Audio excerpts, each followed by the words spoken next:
इस दुनिया में, खासकर इस देश में 95% लोग उस चीज के बारे में सोचते हैं जो उनके हाथ में है ही नहीं। क्या? फल। सर आपको पता ही नहीं कल क्या होने जा रहा है। तो जब हमें कल का पता ही नहीं तो हम आज में रहें। और जितने लोगों ने अपने आज को सुधारना शुरू किया उनका कल बेहतरीन हो गया, क्योंकि जो कल के बारे में सोचते हैं वो आज कुछ कर ही नहीं पाएंगे, और जो पास्ट के बारे में सोचते हैं वो कुछ कर ही नहीं। दो लोग निष्क्रिय हैं। जो कल के बारे में सोचते हैं वो तो थोड़ा बहुत कुछ करेंगे भी, लेकिन जो पास्ट के बारे में सोचते हैं, हमारे पिताजी गवर्नर थे, रहे होंगे, बहुत लोगों के पिताजी गवर्नर थे। सर मुसीबत आती है परिवर्तन करने के लिए। यह मुसीबत का बहुत बड़ा पहलू है सर। मुसीबत जब भी आई, ये मेरे पिताजी ने मुझसे कहा, उन्हें गांव से भगा दिया गया तो बेचारे भगोड़े हो गए, वो गांव वालों ने भगा दिया, वो कोई पीछे था नहीं तो गांव वालों ने भगा दिया, तो माँ बाप दोनों बेचारे इधर उधर अपना भाट भटकते रहे। तो एक बार मैंने आपसे उनसे पूछा कि आपको बदला लेने की इच्छा नहीं हुई? बोले पागल, मुसीबत आती है कुछ बड़ा करने के लिए अगर आप जागृत हैं। मैंने कहा कैसे? बोले राम राजा बनने जा रहे थे। मेरी आदत है क्रॉस क्वेश्चन करने की। मैंने कहा कैसे? बोले राम राजा बनने जा रहे थे। मैंने कहा हाँ। बोले मुसीबत आ गई? हाँ। मैंने कहा बिल्कुल। बोले 14 साल जंगल में रहे? मैंने कहा हाँ।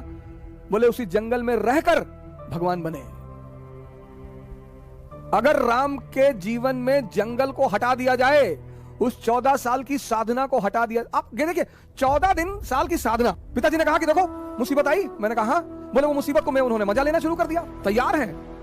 पिता दशरथ कह रहे हैं कि तू मना कर दे, वादा तो मैंने किया था ना, तू मना कर दे कि मैं नहीं जाऊंगा, मैं देख लूंगा। अरे बोले नहीं, जाना तो है ही है। और ये इस बात का संदेश है कि हर व्यक्ति को, वो चाहे भगवान ही क्यों ना हो, कितना बड़ा संदेश है कि हर व्यक्ति को इस जीवन में संघर्ष करना है। जो हंसकर करेगा वो राजा बनेगा। करना ही करना है सर। कोई दुनिया में ऐसा व्यक्ति है ही नहीं जिसको संघर्ष ना करना पड़ा सर। लेकिन जिसने संघर्ष में मजा लेना सीख लिया, आप अगर बहुत गौर से जीवन को देखें तो हम जब क्लास 10th में थे तो हमारी माता जी हमसे कहती थी कि बेटा 10th की पढ़ाई अगर कायदे से कर लोगे ना, बस 3 ही साल जीवन में पढ़ना है। मैंने कहा अच्छा? हाँ। बोली बस 3 साल, 10th 11th 12th, और 3 साल अगर पढ़ लिए फिर जीवन में पढ़ना ही नहीं। हमें लगता है आपको भी कहा गया होगा कि बस 3 साल। अब आपने पढ़ लिया, 97.8% आपके मार्क्स आ गए। अब पता चला कि भैया अगर IIT निकल जाए, मेडिकल निकल जाए, KGMC मिल जाए, अरे फिर तो जीवन, आपने फिर से दम लगा दिया। IIT भी निकल गया। अब जब आप IIT से निकल आए तो फिर एक और बवाल हो गया। आपके मोहल्ले का एक लड़का IAS हो गया। पूरा खानदान में पूरा खानदान को दहेज में BMW मिल गई, 10 करोड़ कैश मिल गया। अब आपके पिताजी फिर आपकी तरफ पलटे कि तुम तो वैसे भी इस परिवार के चंगेज खान हो, तुम्हें किस बात का डर? तुमने कहा हाँ चंगेज खान तो मैं हूं। हाँ बोले जब ये मामूली सा ये सिंह साहब का लड़का अगर IAS बन सका, तुम्हारे लिए क्या है? तुमने कहा बिल्कुल हमारे लिए क्या है।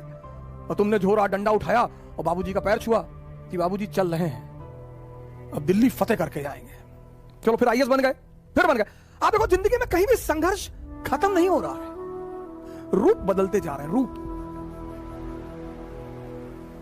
कहीं भी संघर्ष फिर यह हुआ कि भाई IAS बन गए, अब चलो शादी हो गई, मजा आएगा।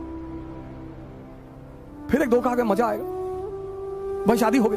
फिर 6-7 महीने अपना आनंदित हुए, घूमे टहले, और बड़ी बधाइयां आई, और ये आया और वो आया, फिर बच्चे हो गए, फिर एक नया संघर्ष शुरू हो गया, फिर अब बच्चों की जिंदगी बनाना। मतलब जीवन में कहीं भी संघर्ष खत्म नहीं होता। तो जब संघर्ष खत्म नहीं होता तो क्यों ना मजा लेके संघर्ष किया जाए। और जितने लोगों ने मजा लेके संघर्ष किया उन्होंने इस दुनिया पर राज किया, राम को भगवान बना दिया। मुसीबत, अगर आप जागृत हैं, एक आदमी था चाइना में, उसके पास एक बड़ा जबरदस्त घोड़ा था। कैसे? जो व्यक्ति जागृत होता है उसका मुसीबत कुछ नहीं कर पाती। बहुत बड़ा नियम है जागृति सर, होश में रहना बहुत बड़ा नियम है। तो चीन में एक आदमी था किसी गांव में, उसके पास एक बड़ा नायाब घोड़ा था, बहुत नायाब, मतलब हवा से ज्यादा स्पीड थी घोड़े की। तो उस देश के राजा ने उस आदमी को बुलाया, कहा तुम अपना घोड़ा मुझे दे दो, तुमको मैं मुंह मांगी कीमत दूंगा। उस आदमी ने कहा कि सरकार घोड़ा तो ना बेचेंगे। अरे लोगों ने समझाया कि पागल हो, तुम क्या करोगे घोड़े का, और इतना पैसा राजा तुमको दे रहा, भेज दो। अरे उसने कहा यार तुम लोग क्यों मेरे पीछे पड़े हो, जाओ अपना काम करो, हम नहीं फायदा ले रहे ना, जाओ। एक दिन क्या हुआ, घोड़ा भाग गया। अब जब घोड़ा भाग गया तो गांव के लोग आए, हंसने लगे, कहीं देखा हम तुमसे पहले ही कहते थे, तुम समझे नहीं रहते हमारी बात को। अरे उसने कहा बड़ा भाई घटना सिर्फ इतनी है कि घोड़ा भाग गया है, बस, इसमें ज्यादा चिंता करने की बात नहीं है। वो चला गया तो चला गया, मैं क्या करूं? जी पागल, तुम्हारा नुकसान हो गया? बोला कोई नुकसान नहीं हुआ। 10-15 दिन बीता, एक दिन घोड़ा वापस आ गया और अपने साथ 20 घोड़े और लाया अपनी तरह के। गांव वाले फिर आए, कहीं बेटा तुम बहुत चालाक आदमी हो, तुमको पता था कि कुछ कांड करने गया है ये, बड़ा बढ़िया यार, तुम तो बड़े फायदे में हो यार, पहले तो अकेले था, अब तो 20 ले आया। उन्होंने कहा यार तुम लोग राय देने क्यों चले आते हो यार बार बार? अरे घोड़ा चला गया था, आ गया, अपने साथ 20 घोड़ा और ले आया, घटना बस इतनी है, इसमें बहुत ज्यादा खुशी होने की कोई बात नहीं।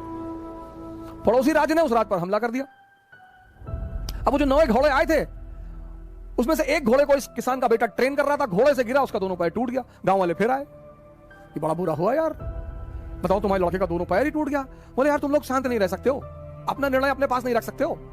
ठीक है यार, पैर टूट गया, देखेंगे, भगवान कुछ करना चाहता होगा, अच्छी बात है, जाने दो।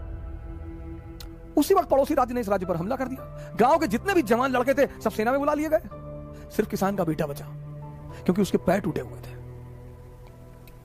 हम किसी भी घटना पर तुरंत निर्णय ले लेते हैं। आपको भगवान के निर्णय के बारे में क्या पता सर?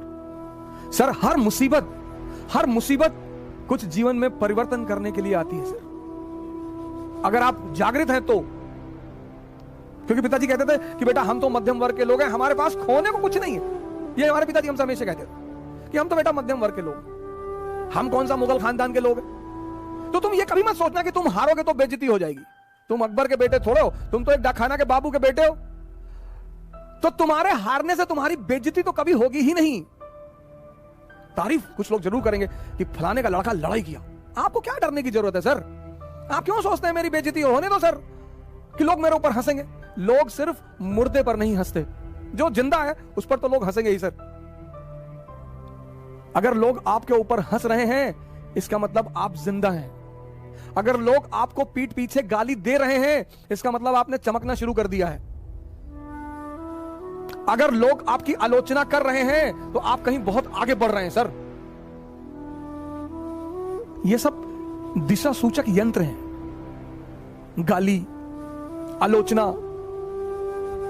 पर हमारे मिडिल क्लास के पेरेंट्स हमको बहुत डराते हैं, बहुत पेरेंट्स को, बेटा बेइज्जती मत कराना। मैं तुगलक वंश के हो, बेइज्जती मत कराना, कि मौर्य वंश के हो।